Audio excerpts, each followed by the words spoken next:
Oi, pessoal, tudo bem por aí? Obrigado por se juntar a esse nosso novo vídeo. E a gente está seguindo aqui uma sequência sobre a arte de ser humano, né?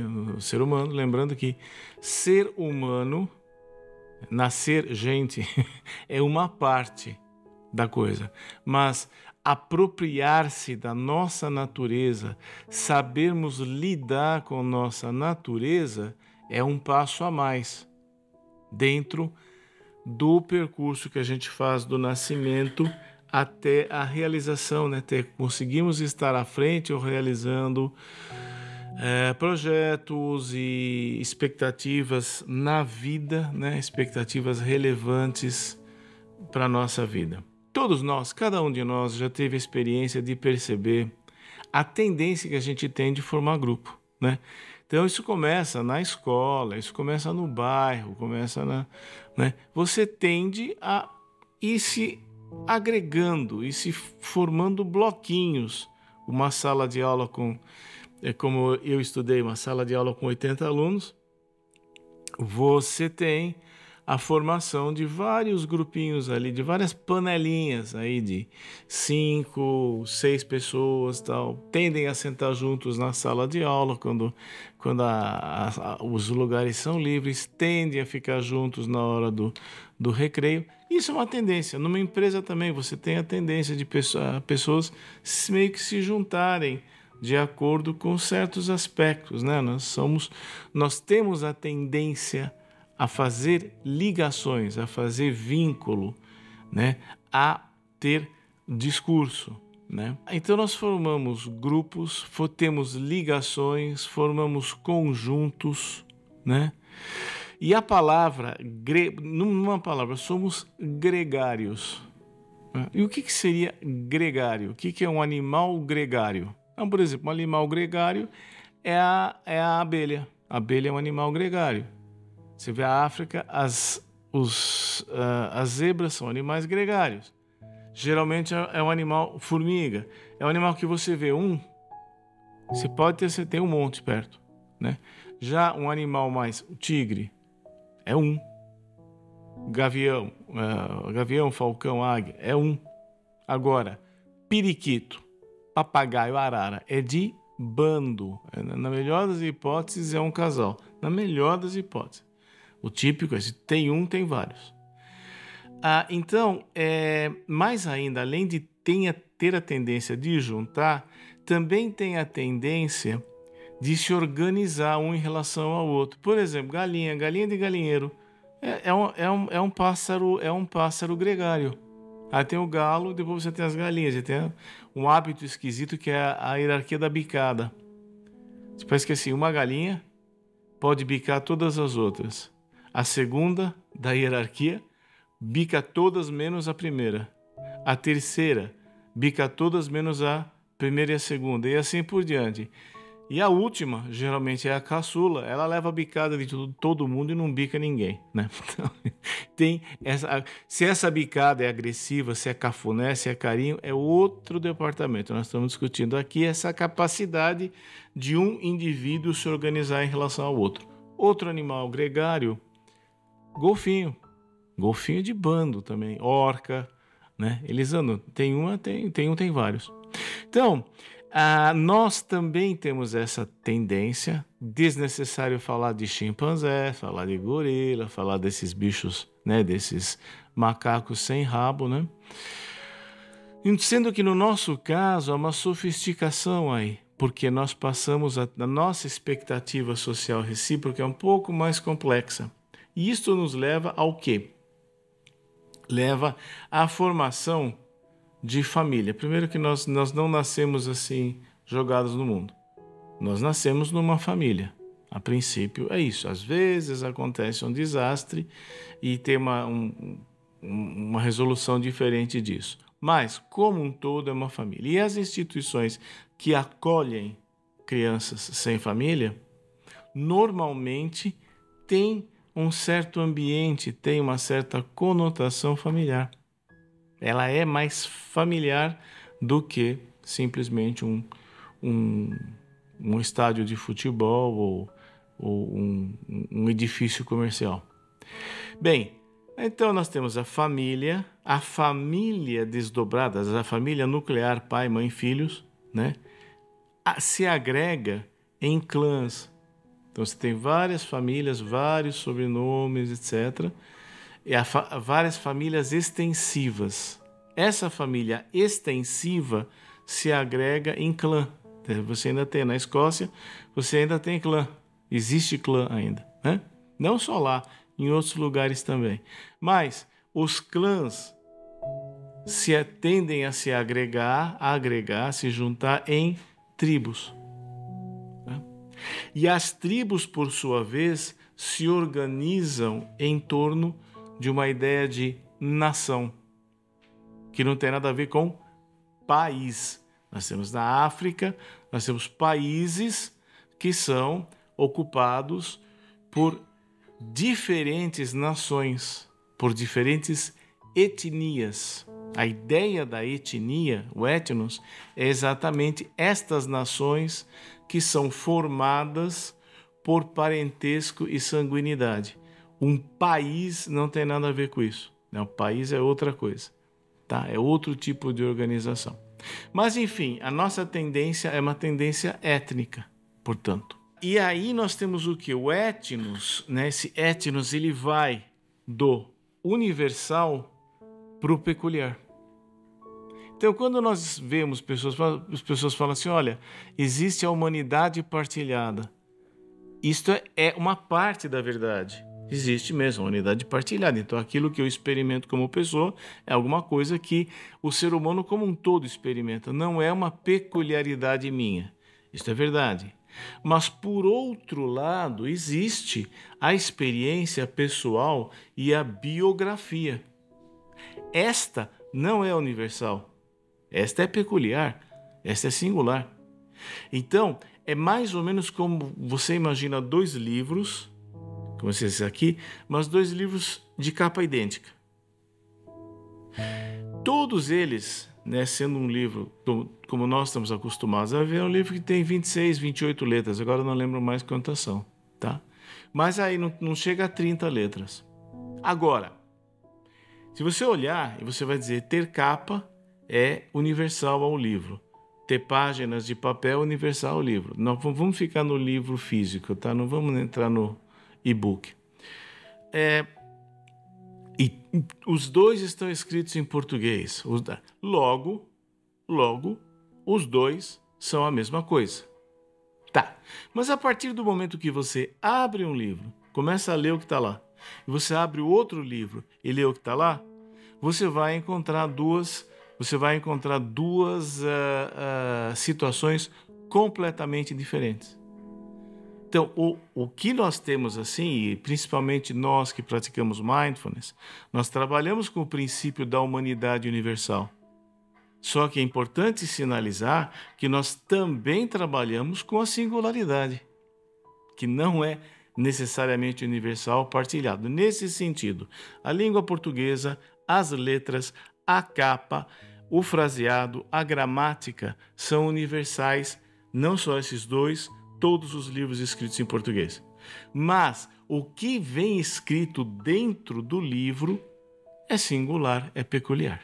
Então é importante ter isso em vista, porque senão nós desdenhamos a nossa biografia. E isto pode ser terrível, porque se existe algo que nos aproxima da nossa biografia, é o presente momento. É o aqui e agora. Você fala, não é o aqui e agora, eu esqueço de tudo. Não, você não esquece de nada. Então, para com isso. Quando você começa a esquecer mesmo, você começa a ficar preocupado. Então, não vamos exagerar. Você lembra. E a sua biografia faz parte do presente momento. As memórias do passado, elas aparecem no presente momento.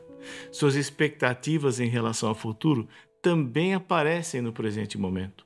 A diferença é que no Mindfulness você sedia, você ancora, você coloca a sua atenção, sua consciência no presente momento.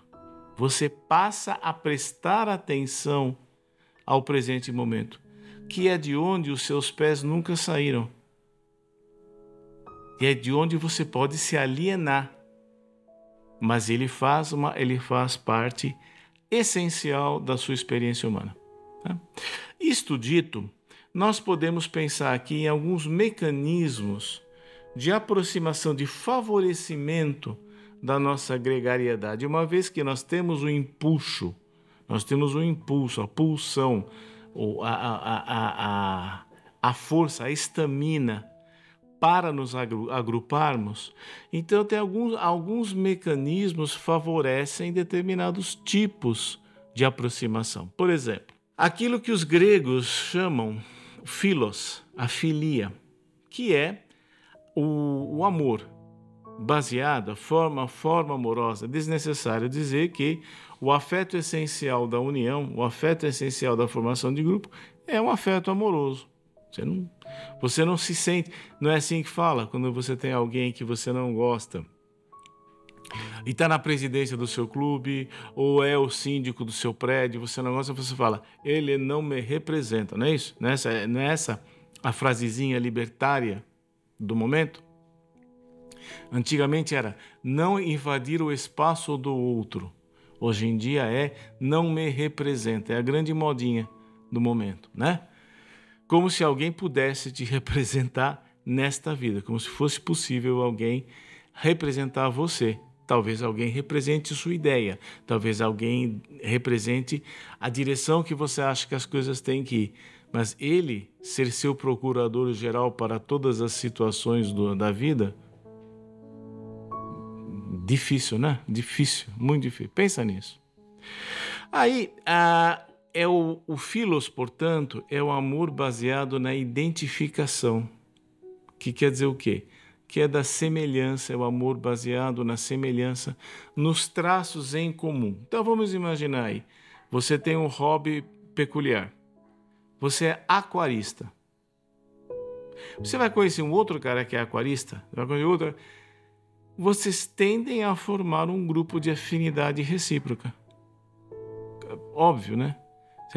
Colecionadores de selo. Talvez hoje em dia ninguém saiba, mas antigamente a gente se correspondia por papel, viu? Nem sempre foi e-mail, não, viu? Então, o Pero Vaz de Caminha, ele escreveu no papel, tá? Ele não tinha computador lá, porque tem cara que acha que o mundo começou semana passada, né? E tudo que veio antes, né, era só bobeira. A coisa só ficou bacana na hora que ele passou a existir no mundo. Não, você tinha coisas fantásticas. Na correspondência por papel, você tinha um selo. E era um selo de papel. E aquilo ali, durante uma época, foi uma febre de coleção, de colecionadores. E há selos. E até hoje existem alguns filatelistas, né? Aliás, provavelmente hoje, os filatelistas de hoje são ainda mais técnicos e mais refinados do que os filatelistas da década de 40 e 50. Em todo mundo era filatelista, né?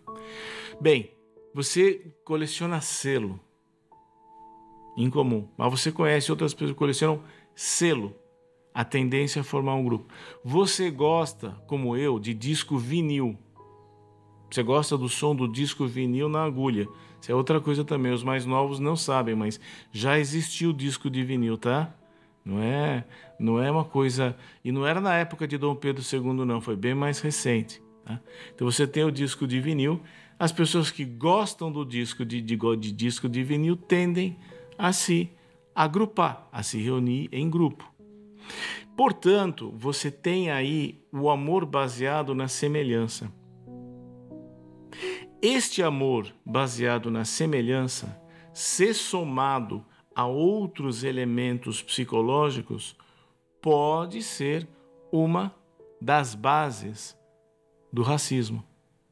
Então, pode ser que o racismo talvez possa ser entendido como uma malversação, como um desvio nocivo de uma tendência nossa à filia. A gente tende a achar mais bonitinho o que é parecido com a gente. Então, você vai longe, você vê isso, países europeus ou países da América anglo-saxônica frequentemente acham que, bom, o que vem da América do Sul deve ser mais bagunçado, deve ser, né? Né? Ou mesmo nós, brasileiros, podemos pensar, às vezes, de países de língua espanhola.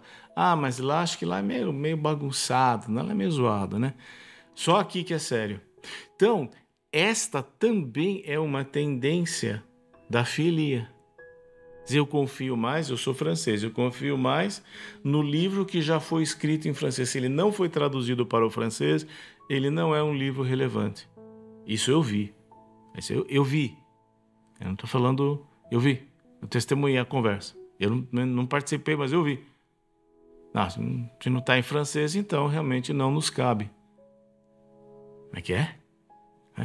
Base do sectarismo.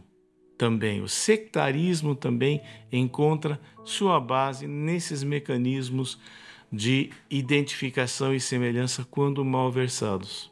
Quem é como eu e quem é diferente de mim?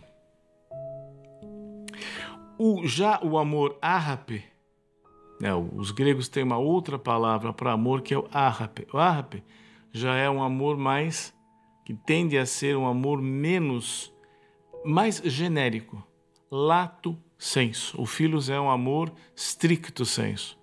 E o ágape seria amor lato sensu. Esse ágape, né, acaba sendo representado na sua forma mais incondicional e ampla. Então, por exemplo, eu tenho um cachorro de estimação. O que eu tenho por ele é uma forma de ágape. Não, mas é ágape. Não tem identificação com o meu cachorro. Meu cachorro não é gente. Se eu começar a tratar meu cachorro como gente, então eu estarei passando por problemas e estarei legando problemas para os outros. Né? O cachorro é uma outra espécie com outras demandas. Supor nele uma espécie de ser humano, um serzinho humano menor, eu estou aviltando a natureza dele e a minha. Enfim. A demanda, o ágape, é a demanda amorosa da experiência cosmopolita. O que é o cosmopolita? O cosmopolita é esse tipo de ser humano que surgiu com as navegações e ficou especialmente forte a partir do século XIX, que é o cara que é cidadão do mundo. Então, eu sou brasileiro e eu tenho um amigo meu que é chinês. Ele provavelmente é um chinês cosmopolita e eu provavelmente sou um brasileiro cosmopolita. Então, eu não sei como é que as coisas funcionam em Estocolmo exatamente, mas eu tenho uma boa ideia. Lá tem hotel, lá tem, né? Você não deve falar com as pessoas de uma maneira truculenta, certas coisas devem ser evitadas. Em alguns países, arrotar depois de comer significa que você apreciou a comida. O arroto é uma forma de dizer o quanto você realmente comeu com sofreguidão aquilo. Em outros países, como o nosso, arrotar depois do almoço é coisa de porco, né? Então, mas guardadas essas proporções, eu tenho uma boa ideia de que deve ter um jeito de cumprimentar, de falar oi, de falar tchau, tal. Isso é a coisa cosmopolita. A roupa que eu uso aqui, eu posso mais ou menos usar. Pode ficar um pouco diferente, mas na África do Sul não vai ser muito diferente disso que eu uso. Tá? Isso é o ser humano cosmopolita. E a demanda da experiência cosmopolita, que é uma experiência da pluralidade, demanda esse amor ágape, o amor mais incondicional, mais amplo, menos baseado na identificação. E a ideia é fazer o amor, né, fazer uma migração do amor baseado na semelhança a um amor que se estende ao que não combina comigo. Não é diferente. Diferença, pluralidade, ok. O meu desafio é amar aquilo que me contraria de uma certa forma, que é diferente daquilo que eu idealizo. Não é porque eu não gosto, é simplesmente diferente do que eu vejo como um caminho bom. E esta é uma ideia a ser cultivada na nossa prática, na nossa meditação, na nossa maneira de lidar com o presente momento em nossas vidas, né? Portanto, a nossa natureza gregária navega na direção da agregação, da união. Em última análise, é a nossa capacidade de formar ligações gratificantes e vínculos edificantes. Essa é a vereda na direção da sabedoria. Essa é a vereda que nos permitiu construir absolutamente tudo que nós construímos como espécie, né, e como civilização. Uma última coisa que é extremamente importante de lembrar é que absolutamente tudo que existe, tudo, sua casa, sua roupa, as suas ligações sociais, tudo que existe foi construído o tempo todo sob a égide do possível para o momento.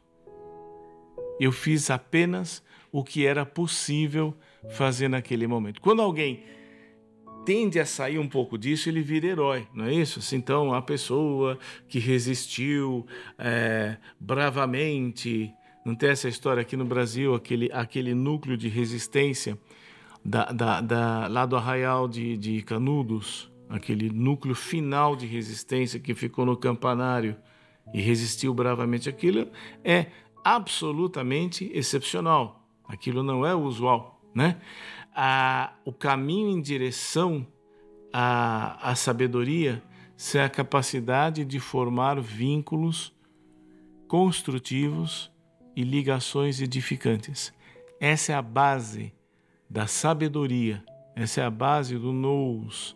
É isso que constrói e nos leva a um patamar mais pacífico e pacifista de existir. Na nossa prática, esta dimensão, essa maturidade de lidar com a nossa natureza gregária faz parte. E muitas vezes essas coisas, certos sentimentos que nós vamos tendo pelas pessoas, decepções, desagrados e tal, são derivados de uma natureza gregária nossa, de uma natureza coletiva. E não tem nada de errado você querer se cercar de pessoas que te tranquilizam, você querer se cercar de pessoas cuja presença é gratificante para você, de uma forma, de outra, por isso, por aquilo. Mas apenas lembrando que a experiência amorosa,